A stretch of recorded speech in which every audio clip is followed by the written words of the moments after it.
Mesdames et messieurs, bonsoir. Il est 20h sur les antennes de la télé Futur Média. C'est parti pour le sommaire de ce journal. Affaire Khalifa Sall, des jeunes souteneurs du maire de Dakar déférés. Après 48 heures de garde à vue, ils ont été arrêtés suite aux incidents samedi à l'Assemblée nationale lors de la levée de l'immunité parlementaire du député maire. La levée de son immunité parlementaire. On en parle dans ce journal avec les membres de sa famille qui se disent indignés par la posture des députés de la majorité. Toutefois, ils se disent confiants pour une issue heureuse.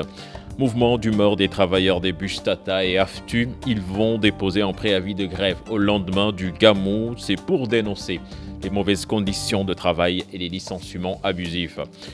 En sport, Sadio Mané, élu meilleur footballeur sénégalais de l'année 2017. Assou Traoré, meilleur sportif, le palmarès de la NPS qui s'est réuni ce matin. C'est à suivre dans la page des sports. Et puis l'invité du 20h, il s'agit de Moussatine de l'Alliance Penkyo. Il sera avec Mahmoud Ibrakan en fin de journal. Voilà le sommaire de cette édition. Tout de suite, le développement.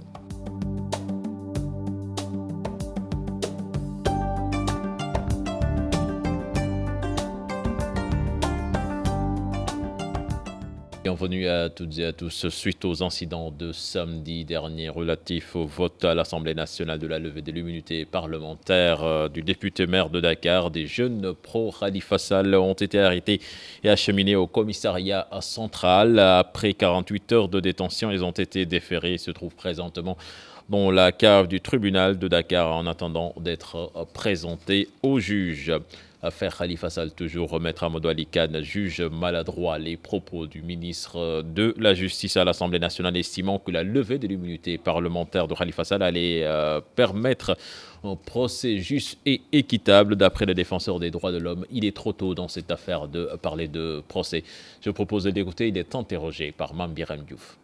Honnêtement, cette déclaration est maladroite. Mais je dirais à la décharge du ministre qu'il a parlé plus en professeur de droit, donc en théoricien du droit, qu'en praticien du droit. Il y a des règles de procédure peut-être qu'il ne maîtrise pas. Le fait de lever l'immunité parlementaire d'un député ne signifie pas automatiquement qu'il va y avoir procès. Parce que pour qu'il y ait un procès dans une affaire qui est en instruction, qui est donc pendant devant un juge d'instruction, encore faudrait-il que ce juge d'instruction rendre ce qu'on appelle une ordonnance de renvoi en police correctionnelle.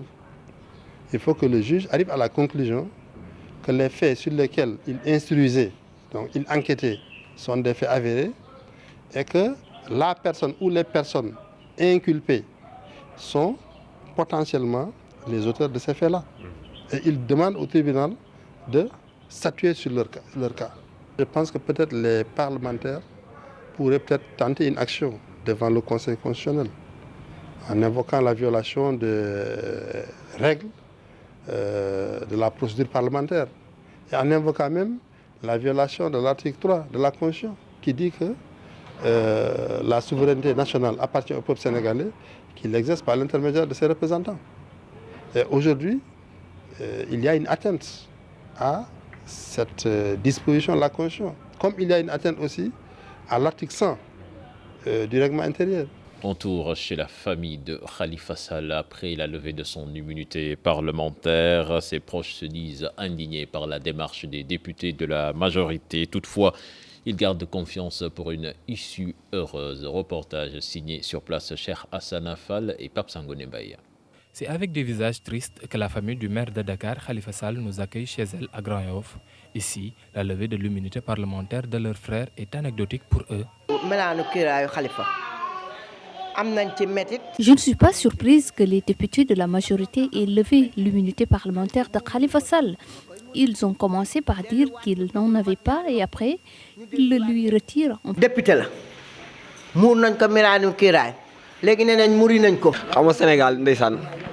Moi, je suis un peu perdu. Ils avaient pourtant dit que Khalifa Sall n'a pas l'immunité parlementaire et il se retourne pour dire aujourd'hui qu'il lui enlève ce droit. Ça me fait rire. Une famille qui s'indigne des actions posées par les députés de la 13e législature. Les députés n'ont pas respecté la loi et c'est déplorable. Les députés de l'Assemblée nationale ne sont pas sérieux. Ils oublient que c'est la population qui les a élus et non le président Macky Sall.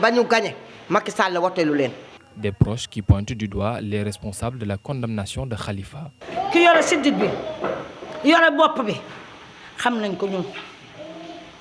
Le responsable de tout cet acharnement contre Khalifa, c'est un ordien. On sait qu'il est le seul responsable, donc pas besoin pour lui de se cacher.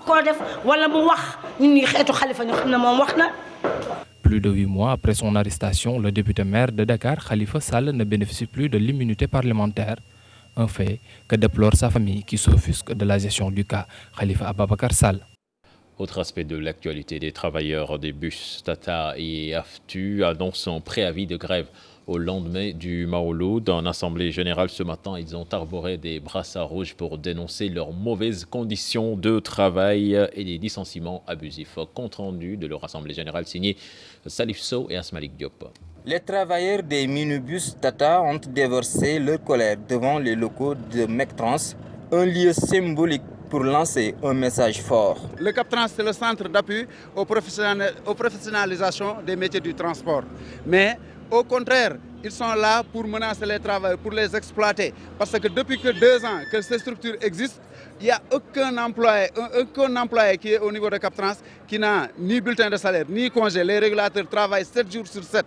Sans repos et 2 heures supplémentaires ne sont pas payées. Non contents des autorités en charge de la modernisation du secteur du transport routier, les contestataires réclament la tête du directeur de Mectrans. On réclame le départ de Patrick parce que Patrick n'est pas compétent pour diriger une structure comme le CAPTRANS. Parce qu'il n'a pas le sens de négociation, il n'a pas le sens de la concertation, il ne maîtrise pas le droit.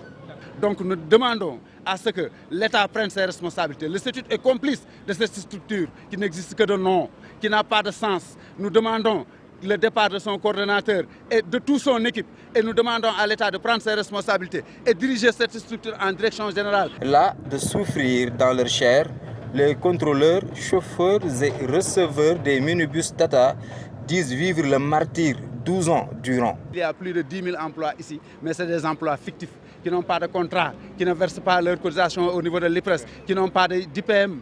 Il y a un détournement de fisc, ça il faut qu'on le dise, et l'État ferme les yeux. Donc je dis que l'État est entièrement responsable par rapport à ces situations que vivent ces travailleurs. Pendant 12 ans, on les exploite, pendant 12 ans, on les fait du n'importe quoi. Il faut maintenant que ça s'arrête. Sur ce dossier, l'OFNAC est interpellé. L'ouverture de l'aéroport Blaise Diagne prévue pour la semaine prochaine suscite déjà beaucoup d'inquiétudes chez bon nombre de Ziguinchorois. Certains considèrent qu'elle pourrait ralentir l'essor du secteur du tourisme dans le sud du pays. Écoutons à ce propos les explications de Seydou Sané, inspecteur d'académie adjoint. Il est au micro de Boubacar Diassi et Lamine Magnan. Je voulais attirer l'attention des autorités sur un seul fait.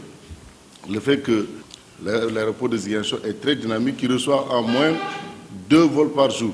Je pense qu'il y a lieu d'encourager ces populations qui viennent à Dakar par le biais de l'avion et qui malheureusement aujourd'hui seraient obligées d'atterrir à Ndias. Je voudrais appeler les autorités à comprendre, surtout au chef de l'État, pour que Ziguinchor puisse bénéficier de l'aéroport militaire, c'est-à-dire l'aéroport Léopold Sédar Senghor. Que les vols qui quittent Ziguinchor puissent atterrir à Léopold Sédar Senghor. C'est que le président de la République a considéré Ziguinchor comme étant une zone, la Casamance j'allais dire, une zone touristique d'intérêt national, avec à l'horizon 2025 plus de 300 000 touristes à Ziguinchor.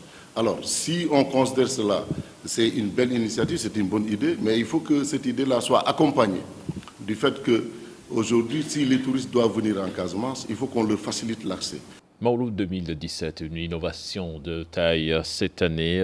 Tous les 33 villages rattachés à la ville sainte de Tivaouane sont concernés par l'opération de nettoiement lancée par le ministère de l'Environnement. Des jeunes recrutés par la mairie sillonnent les quartiers. Là-dessus, nous écoutons le maire de Tivaouane, Mamadou Sy Beng, interrogé par Cheikh Anta Diop et Seyla Tiar. Quand on parle d'islam, quand on parle de Tijania, quand on parle surtout de regroupement humain, où des millions de personnes vont venir fréquenter notre commune pendant 12 jours, je pense que l'acte le plus important après que le président de la République Macky Sall ait eu à donner toutes les instructions utiles à son gouvernement pour que les choses se passent dans la meilleure des manières, c'est surtout la salubrité qui doit venir après.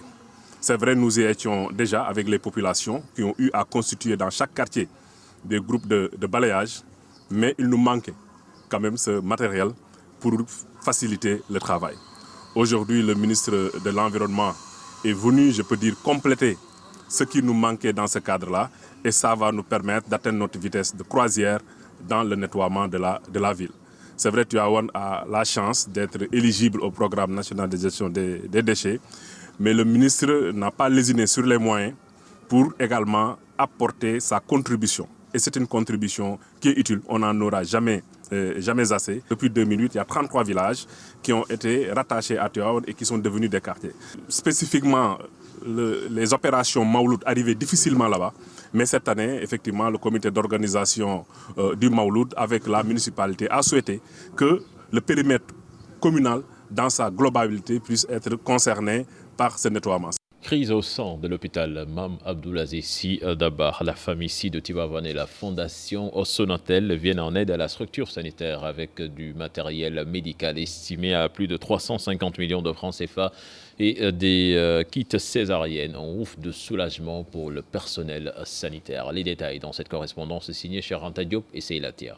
Après 24 heures de grève, le personnel de l'hôpital Mame Abdoulaziz Sy Dabakh de Tivaouane peut pousser un ouf de soulagement. La fondation Sonatel, très sensible, est intervenue pour doter la structure sanitaire de matériel et de médicaments. On a été informé par voie de presse des difficultés qui prévalaient au niveau de l'hôpital. À quelques jours du Mawlud, la fondation y a été très sensible et s'est dit qu'il fallait qu'elle agisse, qu'elle vienne secourir l'hôpital. Ce don est un don d'une valeur de 6 millions de francs CFA, constitué de médicaments et de consommables pour les kits césariennes et pour le bloc opératoire. Pourquoi ce choix qui a été fait vers les kits césariennes? Parce que justement, c'était un problème majeur au sein de l'hôpital, un problème relayé par la presse, un problème auquel il fallait trouver une solution. Un geste vivement salué par le médecin-chef régional. Le ministère de la Santé est à pied d'œuvre pour mettre le personnel de santé de l'hôpital dans de bonnes conditions. Remercier la directrice de la fondation Sonatel pour la prompte réaction qu'ils ont eue face à cette situation. Au nom de monsieur le ministre de la Santé, remercier aussi la fondation Sonatel. Le ministère de la Santé viendra en aide, en appui à la direction de l'hôpital pour qu'au niveau des personnels, au niveau du fonctionnement, au niveau des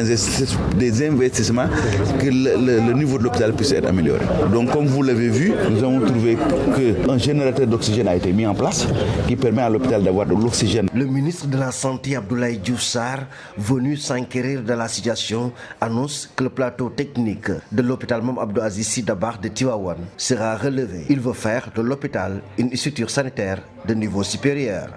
Cher Anta Diop, nous allons à Tambacounda pour une meilleure préservation de la santé publique dans la région où l'on enregistre un débarquement mensuel de plus de 350 tonnes de poissons. Des efforts sont en train d'être faits au profit des mareyeurs à l'image de la distribution de caisses isothermes et un renforcement de la compétence sur les bonnes pratiques d'hygiène au marché poisson. Là-dessus, nous écoutons les explications de notre correspondant sur place, Moussa Omar Gueye.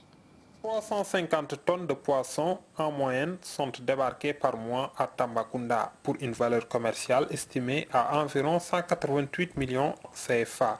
Cette importante quantité de produits halieutiques mérite une attention toute particulière, d'où l'urgence de doter des caisses isothermiques et bacs de manutention au collectif régional des mareyeurs.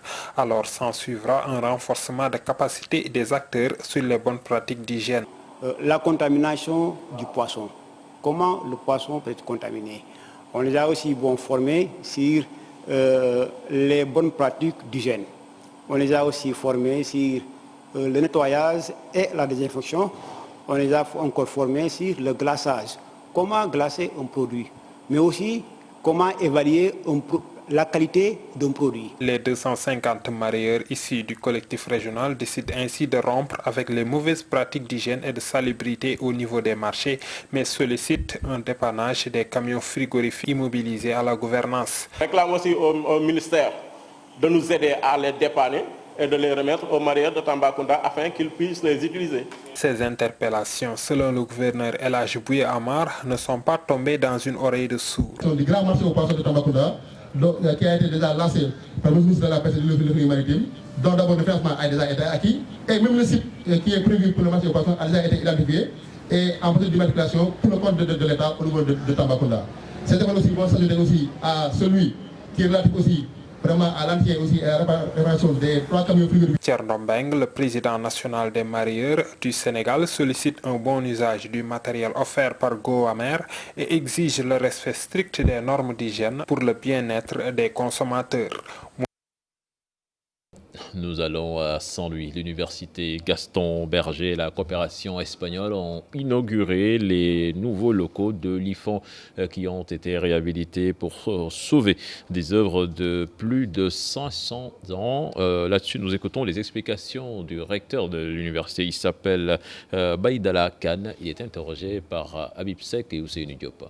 La première priorité de l'UGB a été de réhabiliter ce bâtiment qui abrite un patrimoine culturel, historique, scientifique, qui est un véritable trésor. L'agence s'est investie en nous apportant tout son appui et nous a permis de réhabiliter ce bâtiment, a beaucoup contribué à la restauration et à la préservation de ce patrimoine justement historique très délicat.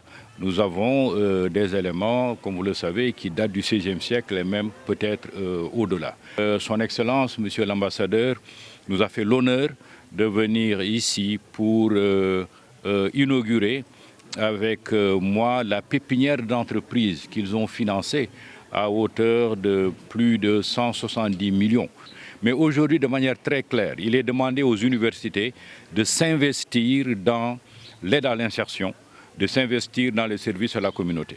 Et cette pépinière d'entreprise qui vise les jeunes, notamment issus du milieu rural, est de manière incontestable un outil très important dans le cadre de la politique de l'aide à l'insertion.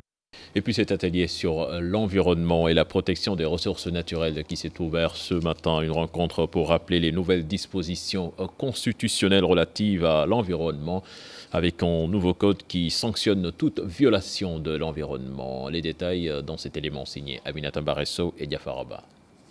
La protection de l'environnement face à l'exploitation des ressources naturelles, c'est le thème de ces journées de réflexion. Elles sont initiées par des juges et des autorités en charge de l'environnement et du cadre de vie. L'exploitation minière peut avoir un impact négatif avec l'utilisation de certains produits toxiques. Quand on parle de l'exploitation de ciment et autres, je pense que souvent quand vous passez à côté de ces exploitations, vous voyez un peu la pollution, comment elle fait souffrir la population. Et donc aujourd'hui, c'est de trouver un terrain d'entente et de pouvoir discuter tout en exploitant, de voir comment on peut respecter ces normes environnementales. Parce qu'il y a aujourd'hui des technologies qui permettent de réduire ces poussières. Et comme il l'a dit tout à l'heure, il y a des technologies qui permettent que cette fumée qui doit sortir de ces usines soit traitée avant d'être jetée. Et donc c'est simplement dans ces conditions qu'aujourd'hui le droit doit légiférer, mais également après exploitation, il faudrait qu'on réhabilite certains sites. Et donc le code minier de 2016 prévoit tous ces... Si je comprends bien... Dans la Constitution sénégalaise, la protection de l'environnement figure parmi les nouvelles dispositions. La protection de ces ressources naturelles est devenue une exigence constitutionnelle. Et désormais, la protection de l'environnement est devenue un droit fondamental. Que les citoyens peuvent maintenant ester en justice pour protéger leurs droits constitutionnels liés notamment à l'environnement. Avec le nouveau code minier, le cadre de vie des populations souvent victimes de la pollution sera pris en compte. Ce n'est pas une question d'aller en justice ou de ne pas aller en justice, c'est de voir les opportunités que ça peut apporter aux populations, mais également quelles sont les conséquences qui peuvent nuire aux populations et de les amoindrir simplement. Au cours de cet atelier, les questions relatives au cadre réglementaire face à la dégradation et la pollution de l'environnement seront évoquées. Incendie au parc Lambaye, c'était la semaine dernière. On tourne chez les commerçants installés à la salle de vente. La plupart disent ne pas s'intéresser aux assurances. Pour la Fédération sénégalaise des sociétés d'assurance, un plan stratégique est en gestation pour faciliter l'accès aux assurances à des acteurs de l'informel. Mais des préalables s'imposent, comme vous allez le voir dans cet élément signé Aminata Baresso et Diafaraba. Pape Badian, un commerçant établi à la salle de vente depuis 1991. Dans sa boutique, des meubles destinés à la maison, une marchandise de valeur, mais qui n'est pas assurée. On n'a jamais vu ici une société d'assurance ici. Pas du tout. Non, il n'y a pas d'assurance ici. Il n'y a pas d'assurance. On n'a pas d'informations au niveau des assureurs. À l'exemple du vieux Badian, beaucoup de commerçants établis à la salle de vente ne connaissent pas grand-chose des sociétés d'assurance. Ignorance ou déficit de communication. Ñun ñëpp nag marché salle de vente amul ku bokk ci assurance amul man wala yëguma ko bokkuma ci man gars yi bokkuñ ci assurance loolu jaaduwul aussi. Oui, nous faisons un appel pour les assurances de venir ici en collaborant avec nous pour qu'on puisse discuter comment on paye les assurances. Vraiment, ça nous intéresse. Mais nous n'avons pas où nous passons pour avoir les informations. Et pourtant, les risques sont bien là, dans cet espace commercial qui accueille des milliers de personnes par jour. Pour assurer un marché, pour assurer un lieu, il faut qu'il y ait des moyens de prévention. Les moyens de prévention, c'est quoi? C'est tout ce qu'on met en place pour éviter que l'incendie arrive. Ça n'existe pas. Les moyens de protection également, c'est tout ce qu'on met en place pour que, quand un incendie arrive, on réduise les conséquences. Malheureusement, ces deux aspects ne se retrouvent pas. Et troisième chose aussi, il faut pouvoir prouver l'existence des biens. C'est-à-dire, j'ai tant de valeur et la valeur de ces biens. Mais ce qui nous importe le plus également, c'est la sauvegarde des vies humaines. Parce que c'est la priorité. Quand il y a un incendie, il faut voir est-ce que les éléments existent pour sauver d'abord les vies humaines. Ensuite, maintenant, les biens. Mais tout ça ne se retrouve pas malheureusement au niveau du parc de Lambaye qui fait que les assureurs ne peuvent pas, en l'état, les assurer. À travers le plan quinquennat 2018-2022, la Fédération sénégalaise des sociétés d'assurance prévoit le secteur informel dans ses politiques. Nous avons besoin d'identifier les zones. Si je reviens au parc de Lambaye, vous avez du bois. Le bois, c'est un combustible.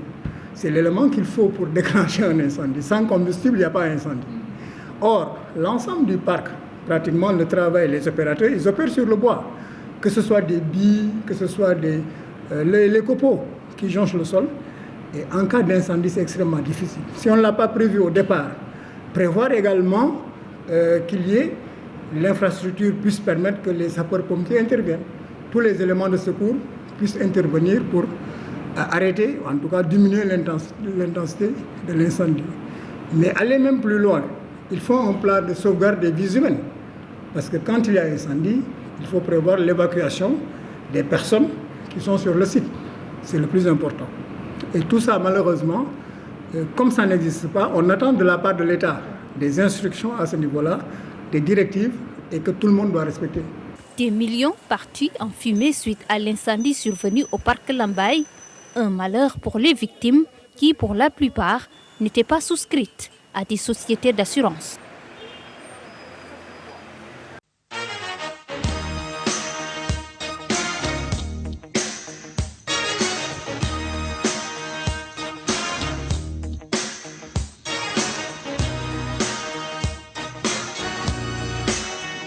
Pas des sports que nous démarrons avec les lauréats des trophées ANPS 2017 qui sont connus depuis ce matin. Reug désigné meilleur lutteur avec frappe devant Site et Sathiès Sadio Mané, ballon d'or sénégalais, et Astou Traoré, meilleur sportif sénégalais de l'année 2017. Les détails dans cet élément signé Cheikh Sadibou Diarra et Mambiram Diouf. Astou Traoré, Sadio Mané, Reug, grand gagnant des trophées de l'Association nationale de la presse sportive de l'année 2017.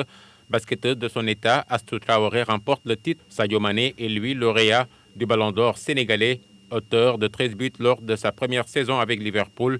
Il est nommé meilleur joueur du club. Le Vélos attaquant a également participé activement à la qualification du Sénégal à la Coupe du Monde 2018. Élu pour la 4e fois Ballon d'Or sénégalais, Sadio Mané est candidat sérieux à celui africain dont il fait partie des nommés. Ibrahima Niane est sans grande surprise le meilleur joueur du football local saison 2016-2017. L'avant-centre a beaucoup contribué au sacre de Génération Foot dans la Ligue 1. Des performances qui l'ont amené au FC Metz en France cette saison. Comme Niane, en football, Reug a ébloui de son talent la lutte sénégalaise en 2017. Déjà imbattable en lutte simple, Reug a confirmé dans la discipline avec frappe. Il a pris le meilleur sur 2 colosses, Bébé Saloum et Jordan, poussant ainsi le journaliste sportif à le désigner à l'unanimité meilleur lutteur avec frappe de la saison. Nous parlons football avec la première journée de la Ligue 1 sénégalaise avec le Ndiambour de Louga qui démarre bien le championnat. Les Ndiambour se sont imposés à domicile face à Mbour Petite Côte, victoire 2-1. Une victoire pas du tout facile selon l'entraîneur des Lougatois que je vous propose d'écouter, Malik Diop, que je vous propose d'écouter au micro de Thierno Fall. C'était pas un match facile, c'est parce que il y a eu un lourd travail de charge pendant la préparation générale, donc ça s'est vu en deuxième mi-temps. Donc autant aujourd'hui on a dominé la première mi-temps et réussi à marquer 2 buts, mais en deuxième mi-temps on a souffert, mais on a su faire quand même le dos rond et garder le résultat. Donc on est content. Il y a beaucoup de choses à changer. Le football, il n'est pas parfait, il ne sera jamais parfait. Donc on n'aura jamais de production parfaite. Donc à partir de ce moment-là, il faut rester humble, il faut continuer à travailler. Ce n'est qu'un début. Nous, on a changé beaucoup de joueurs à l'intersaison. Donc il n'y a eu qu'un seul joueur de l'année dernière qui a joué. Donc ça veut tout dire. En football, il faut construire. Nous, on prend le temps de construire. On a des garçons qui ont beaucoup de talent. Donc ça a facilité les choses. Mais bon, l'équipe ne peut pas encore être en forme. Et nous pensons que d'ici 4-5 journées, la production sera meilleure. Mais aujourd'hui, bien qu'on soit satisfait, on a été costaud, on a marqué 2 buts, on gagne. Donc on est satisfait, mais on va continuer à travailler, on va rester humble. Et le chemin, il est encore long, c'est un championnat, donc c'est un marathon. Pour l'entraîneur de Mbour Petite Côte, ces joueurs ont manqué de réalisme devant les buts, vu le nombre d'occasions qu'ils se sont procurées en deuxième période. Je vous propose de l'écouter toujours au micro de Thierno Fall. Le plus important pour nous, c'était de réagir en deuxième période. C'est ce qu'on a fait. On s'est créé beaucoup d'occasions, même en première période. Je pense qu'on avait la possibilité de marquer 2 buts, mais malheureusement, on n'a pas su les concrétiser. En deuxième période aussi, à part le but qu'on a marqué, on avait aussi d'autres occasions, mais on a manqué de lucidité. C'est un match de début de saison, donc maintenant il va falloir continuer à travailler. Les résultats de cette première journée de Ligue 1 avec Sonacos qui s'impose 2-0 devant Dakar Sacré-Cœur au stade de Mbour-Linguère, victoire des Samba Linguère 1-0. Le Casa Sport qui bat l'AS Douane 2-0. NGB qui s'incline devant Niary Tally 3-0 et puis le Giraffe de Dakar qui bat l'équipe de Djambar 3-1. Avant l'invité du 20h, cet élément avec Youssou N'Dour qui était à la présidence de la République, la star planétaire, a présenté son prix premium impérial au chef de l'État Macky Sall. Youssou N'Dour qui dit dédier ce trophée au peuple sénégalais. Je vous propose de l'écouter. Et ensuite de le mettre au courant de la remise de l'enveloppe. Et il a beaucoup apprécié, il nous a beaucoup encouragé. Et je pense qu'on voit ses préoccupations autour du Sénégal, mais surtout pour les artistes aussi dans ce domaine-là. Il a eu à faire énormément et je pense que les Sénégalais verront encore qu'il va faire beaucoup d'autres choses. Le fait de remettre l'enveloppe aux artistes sénégalais par le biais de la mutuelle pour la couverture maladie universelle, qui est tout un message que les Sénégalais doivent décrypter. La couverture maladie universelle, c'est un instrument très important pour notre santé. Donc j'ai voulu encourager cela. Et aussi, en 2017, le président a décidé que c'était l'année des arts. Donc faire un geste envers les artistes musiciens qui effectivement jouent un très grand rôle dans le Sénégal et en dehors du Sénégal, je pense que c'est tout un symbole. C'est donner un signal fort et nous dire que bon, nimbal ne ke fek loxol borom. On doit, dans le cadre de la couverture maladie universelle, il y a une cotisation annuelle et il y a un complément donné par l'État. Et en plus, ensuite, vous avez la possibilité de vous faire soigner si vous tombez malade et votre famille aussi. Je pense que c'était important, le président a beaucoup apprécié et d'ailleurs il va nous accompagner dans le cadre de la remise qu'on va faire, Inch'Allah, la semaine prochaine. Il va même faire un geste encore pour amplifier encore plus notre mutuelle de santé des artistes. Voilà, c'était des images, des propos recueillis par Patrick Tucker. C'est la fin de ce journal. Prochain rendez-vous pour l'information. Ce sera à 0h avec le tout en images. Mais tout de suite, l'invité du 20h avec Mamadou Ibrakane. Mamadou, bonsoir.